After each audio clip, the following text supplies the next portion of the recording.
Hello friends, welcome to GDS educational academy. So आज से हम क्लास 9th साइंस का chapter wise important questions discuss करेंगे जो कि आपके एग्ज़ाम्स के लिए क्या हो, हेल्पफुल हो। तो चलिए स्टार्ट करते हैं। आज का पहला चैप्टर हम क्लास 9th का chapter number first, matter in our surroundings. इसमें जितने भी इंपॉर्टेंट क्वेश्चन बनते हैं चैप्टर वाइज वो सारा हम क्या करेंगे दोस्तों, वन बाय वन डिस्कस करेंगे। सो आप इस वीडियो को शुरू से लेकर अंत तक जरूर देखिएगा। तो फर्स्ट क्वेश्चन देखते हैं। क्वेश्चन में फर्स्ट है, when we dissolve a certain amount of salt sugar in a given volume of water we observe no change in the volume of water which characteristics of matter is as illustrated by this observation. So आपका answer क्या होगा? The given observation describe the following characteristics of matter. First, matter is made up of very small particles. Second है, particles of matter have space between them. Thus, when we dissolve salt or sugar in a water, its particles get into the space between particles of water. Due to this, the volume of water remains the same. Now next question देखते हैं। Question number second है, which physical states of matter is identified with the following characteristics? First है आपका, it cannot be compressed. Second है, it has no fixed shape. So your answers will be the liquid of states of matter that cannot be compressed. It has no fixed shape. It takes the shapes of the container in which it is kept. है ना? तो ऐसा कोई एक matter के बारे में बताना था जो कि आप इससे दबा नहीं सकते, उसकी कोई फिक्स शेप नहीं होती। तो वो पता ही हो क्या होगा, वो लिक्विड वाटर।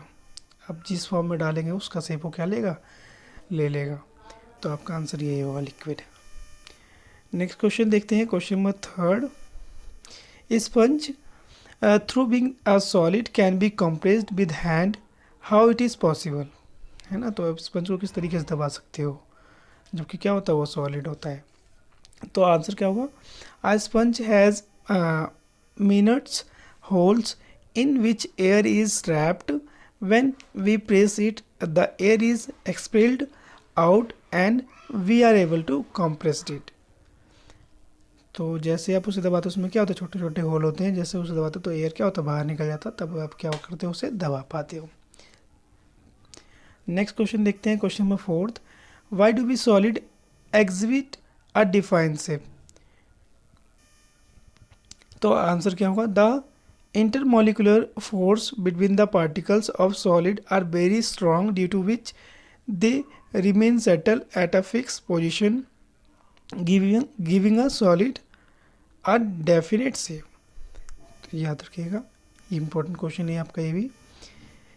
क्वेश्चन और नेक्स्ट देखते हैं। क्वेश्चन नंबर फिफ्थ है आपका इस चैप्टर से, gases can be easily compressed but not liquid, Y.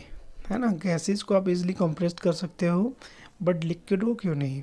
So your answer will be, gas have large space between their particles due to which they can easily compressed. On the other hand there is very little space between the particles of liquid, therefore liquid can not be compressible. Next question देखते हैं। Question number six. Question number six है इस chapter से, rubber band is a solid but it change its shape when stretched, give reason for the statement। तो rubber band को आप stretch करते हो तो कैसे वो साइड चेंज होता है, ये बताना है आपको। सो योर आंसर क्या होगा आपका? Your answer will B, a rubber band change shape under the force of regains the same shape when the force is removed, therefore it is the considered as a solid। It even breaks on applying excessive forces. है ना? आप rubber को जितना force करोगे उतना वो फैल तो जाएगा, लेकिन जैसे ही आप उस वो छोड़ोगे वो वापसी क्या हो जाएगा, अपने ही रिमेन शेप में आ जाएगा, रियल शेप में आ जाएगा। और अगर आप ज़्यादा उसमें फोर्स लगाओ तो क्या होगा, ब्रेक हो जाएगा। तो आंसर होगा। सो क्वेश्चन नंबर 7 देखते हैं। Sugar when kept in a different jar take the shape of jar, so is it a solid. कह रहा शुगर को अगर आप जार में रखते हो तो वो जार का ही शेप ले लेता है, तो क्या वो सॉलिड ही है। सो आंसर होगा the shape of each individual sugar crystal remains fixed, है ना. Whether we can take it in our hand, put it in a plate or in a jar, due to the property we consider it is a solid, है ना. Solid आप sugar को कहीं भी रख दो, आप उसी का क्या ले लेगा, शेप ले लेगा. प्लेट पे रखोगे तो प्लेट के फॉर्म में, हैंड में रखोगे तो हैंड की शेप में. सो ये क्या कहलाएगा, आपका सॉलिड ही कहलाएगा. क्वेश्चन नंबर 8 देखते हैं. क्वेश्चन नंबर 8 है why is a solid CO2 also named as a dry ice. तो CO2 को ड्राई आइस क्यों कहा जाता है. क्वेश्चन है the solid carbon dioxide is stored under high pressure. It gets converted directly to the gaseous states on decreasing the pressure to 1 atmosphere without coming into liquid state.